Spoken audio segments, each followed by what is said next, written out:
welcome to our top tips video for the upper back and neck. So what we're going to talk about today is a little bit different from some of the other videos that you may have seen, you may not have watched them, but we're not going to talk about common injuries around the neck and shoulders and the upper back. What we're going to do is talk about the body as a whole, okay, and how that actually affects the upper back and neck. So everything in the body happens for a reason, and if you think of it as a bit of a chain reaction, so we're going to talk a little bit about stability and mobility in this video. So essentially what we want is a really mobile thoracic spine. If our thoracic spine is immobile, for whatever reason, it can happen through various reasons. It can happen through sedentary lifestyle, it can happen because you had an injury, it can happen for any reason. If that becomes really tight and restricted in your thoracic spine, two things happen.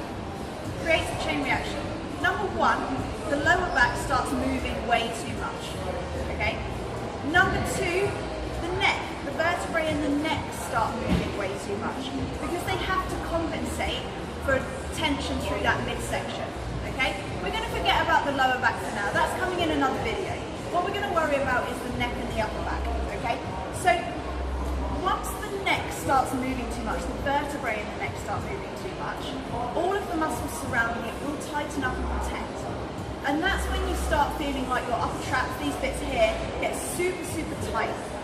And it's a mistake that's made quite often, that people go and get their upper traps loosened and massaged out, and it feels really great for about an hour or a day. And then it comes straight back, and it comes back with a bit of a vengeance. And that happens because those muscles are tight in order to support an unstable joint, or the vertebrae in the neck have become unstable. So they're tightening up to try and protect that. So what we actually want to do for a tension or pain or any problem going on in the upper back and the neck is work a little bit more broad. We don't just want to target that specifically. So we're going to do a few different exercises. Some of them might make a bit of sense, some of them might not. I'd like you to try them all. If you are experiencing any pain or tension in the upper back and neck, I'd like you to give them a try and then see how that works, okay? So the first thing that we're going to do is work on that thoracic mobility. This is the first and foremost. This is the most important thing for quite a range of different injuries and problems. So Jade here is going to be my client today, and what we're going to do is we're going to do a little bit of thoracic extension. So that's leaning backwards. So I'm going to get Jade to come down on the floor. And we're going to grab this foam roller. So what I'm going to ask Jade to do is have a lie with her shoulders on the roller. Perfect. So we want the foam roller underneath the top of the shoulder blades. Okay? So we want the top of the shoulder blades attached onto the roller there, not in the neck. And then I'm going to ask her to support her head. So hands behind the head, both hands, good stuff, and relax the head completely. So, step by step here, what we're going to do is bring the elbows forwards and together, just as close as is comfortable. And then what I'd like Jade to do is extend the elbows as far over the top as possible, and try and look as far over the top as possible. She's going to stay there. What we're going to do, in this position, I'd like her to take a deep breath in. As she breathes out, I want her to try and flatten her lower back into the floor by tucking the pelvis under, that movement there. She's going to hold that. She's going to take another deep breath in. This time as she breathes out, I want her to try and get her rib cage as close to her pelvis as she can. So this section is now locked in place. She's not going to move that, that's going to stay there. She's going to take another deep breath in without losing that position. And this time, as Jade breathes out, what I'd like her to do is keep the rib cage there, keep the lower back flat to the floor, but try and extend even further. This is really hard to do, okay? So don't expect a huge amount of movement. We're going to hold that position for about 3 to 5 breaths. As much as is comfortable, okay? So you're in full control of this. Just make sure the lower back's flat, the rib cage is down. After 3 to 5 breaths, Jade's going to come back up. She's going to lift her bottom off the floor and roll up the roller about an inch. Then she's going to put her bottom back to the floor. She's going to move her feet in towards her bottom. Lovely. And we're going to do the same thing again. So we're just going to repeat that. So extending first. Get as much much range as possible first. Good. Breath in. As you breathe out, flatten that lower back down to the floor. That pelvis is tilting under. Another deep breath in. As you breathe out, rib cage down to the pelvis, that movement there. Maintain that. Do not let that go. Take another deep breath in and extend the elbows as far as you can without losing this position. Again, 3 to 5 breaths here. Perfect. So once you've done 3 to 5 breaths in that position, you're going to come back up. You're going to lift the bottom. You're going to roll up the roller about an inch. Come back to the floor. Feet in towards you and repeat exactly the same thing again. So extending over as far as you can. Deep breath. As you breathe out, lower back down. Another deep breath. As you breathe out, rib cage down. Good. Another deep breath. As you breathe out, extend without losing that position. And just hold that for another 3 to 5 breaths. So you're going to do that incrementally down the spine from the top of the shoulder blades to the bottom of the shoulder blades. So we're going to ask Jade to do one more. So come back up. She's going to roll up about another inch. So for ladies, about bra strap line. For men, just below the bottom of the shoulder blades. Okay? Last one. That looks about right. So where the foam roller is now, looks about perfect. So feet in towards you. Extend over the top. This one is the hardest one. This one might cause a bit of pain. Okay? Lower back flat down. Deep breath in as you breathe out, rib cage down. Another deep breath in as you breathe out, extend. So for anyone that does have upper back stiffness or tension, might find a couple of things with this exercise.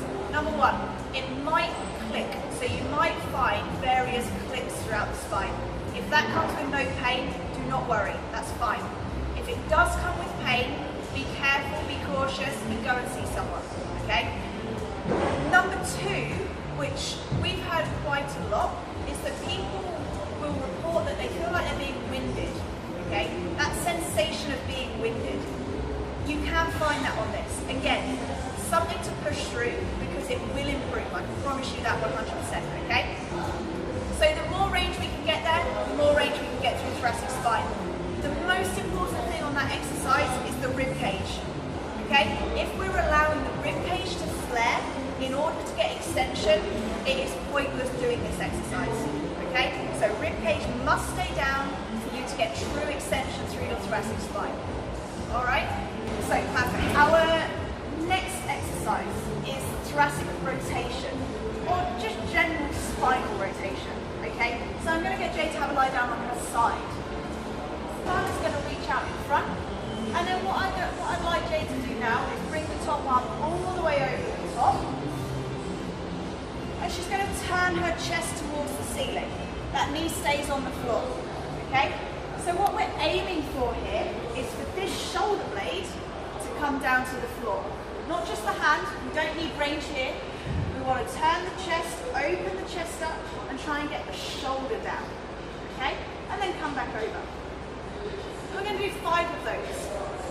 Straight back over, reach as far as you can, and hold for a couple of seconds, and then return. Lovely. Perfect. I'm going to get Jade just to have a roll over so as you can see it from the other direction, see it on the other side. So we're going to get her to bend her top knee up towards the chest, bottom legs out straight, and then we're going to get her to take her top arm over the top, and we're trying to get shoulder blade down. So note how Jade has turned the chest all the way to the ceiling, okay? And we're reaching this part down, not just the hand. And then you're going to do 5 on this side. That's fine. That's perfect. Brilliant. So that is thoracic mobility. When we spoke earlier about the thoracic spine needing to be mobile, we spoke about the lower back and the lumbar spine needing to be stable, and the cervical spine, the neck, needing to be stable. One other thing surrounding the thoracic spine that also needs to be stable in order for it to move are the shoulder blades. So what we want are shoulder blades that are glued onto the rib cage. So if I get Jade to turn around here, all the way around now, perfect. So the shoulder blade here, if I ask Jade to hand up her back. What you can start to see, it's not too bad actually, a little bit of winging, okay? We don't want that. That is an unstable shoulder blade. Now if you have an unstable shoulder blade, this has to tighten up to protect, okay? So in order for this to become more mobile, relax that arm, we need this shoulder blade glued onto the rib cage, okay? So an exercise in order to try and do that. We're going to get Jay to have another lie down on the floor, on her back this time. So these are called floor angels. So what I'd like Jay to do is keep her knees bent, feet flat on the floor as they are, and we're going to take her arms out to 90 degrees here. Good. So, important part. We're going to try and squeeze the shoulder blades together. Okay, so what I'd like Jay to do is roll onto one side. So if I get you to roll onto that shoulder for me, not with the knees, just with the shoulders. So lift this arm all the way off. And then we want to squeeze the shoulder blade down and under. Okay, so we want that position. And then we want to try and lay onto it and not let it move. Then we're going to do exactly the same the other side. So we're going to roll there, and we're going to squeeze this shoulder blade down and under. Okay, and then have a lie back onto it. And then what you can do is just walk the shoulder blades gently, gently, gently, gently underneath you, and you will get this arch in the lower back. Okay, but in this position, you should feel a bit of a pinch in between the shoulder blades, okay? What I'd like Jay to do now is keep that pinch sensation, but try and flatten her back down to the floor. Just like that, okay? That should make that pinch even more exaggerated, okay? So that should feel pretty tight in between the shoulder blades, yeah? Lovely. So we're going to hold that position. What we want to do here is keep the shoulder blades completely still. So I'm going to ask Jay to slide her forearms up towards me without letting this go, without letting that feeling in between the shoulder blades go. And then back down again. So you're not going to have a huge amount of movement here, but it should feel really, really specific. Good.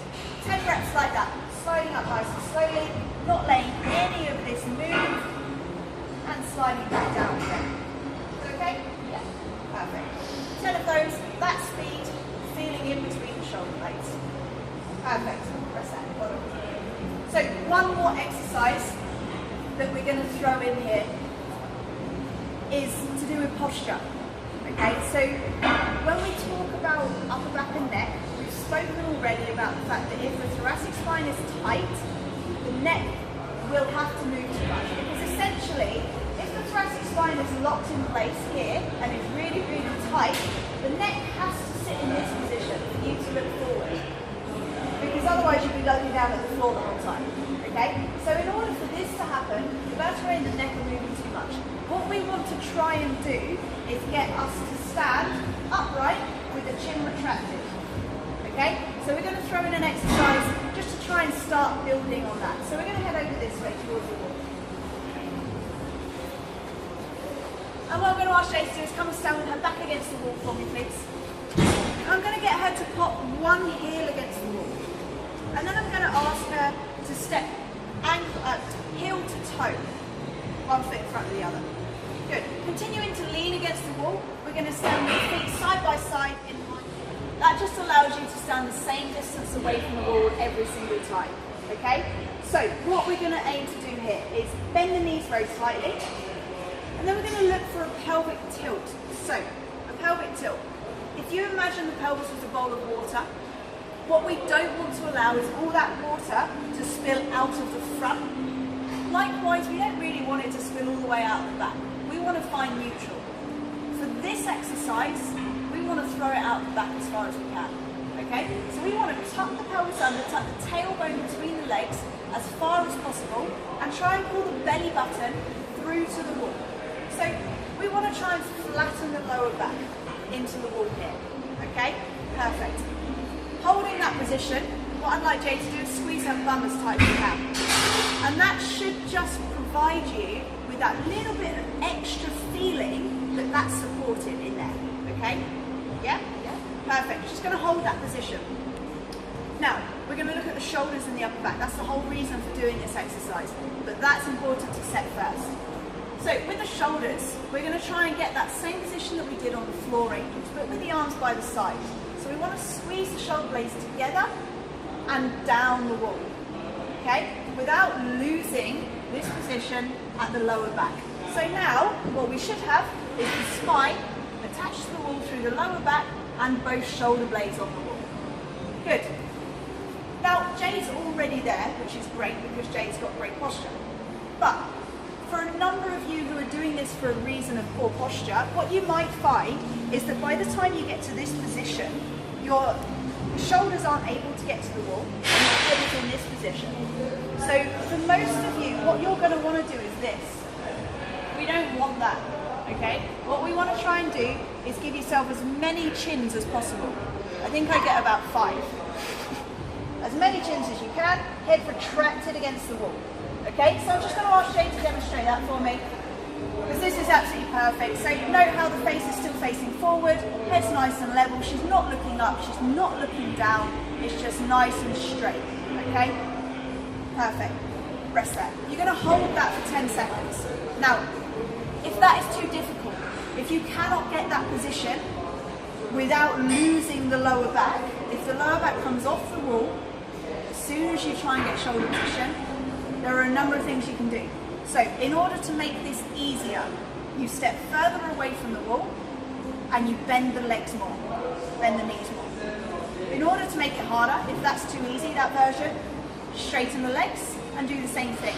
If that's still too easy, bring the feet closer to the wall, have the knees bent and repeat. If that's still too easy, straighten the legs and so on and so forth. Just keep repeating that process until you get to within about 3 inches from the wall. Okay. That's everything for the upper back and neck. That gives you a few ideas as to what you can do to start to work with it. But a nice good sports massage might also help.